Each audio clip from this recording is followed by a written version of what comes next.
मौलाय सल्ली वसल्लिम दाइमन अबदन अला हबीबिका खैरुल खल्क़ि कुल्लिहिम। حدثنا حجاج بن منهال قال حدثنا شعبة قال أخبرني عدي بن ثابت قال سمعت عبد الله بن يزيد عن أبي مسعود عن النبي صلى الله عليه وسلم قال إذا أنفق الرجل على أهله يحتسبها فهو له صدقة।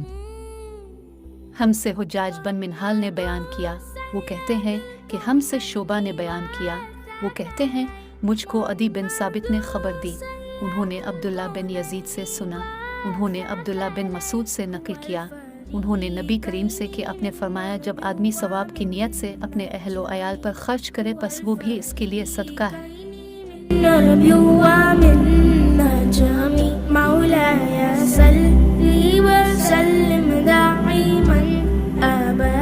अला हबीबिका खैरुल खल्क़ि कुल्लिहिम।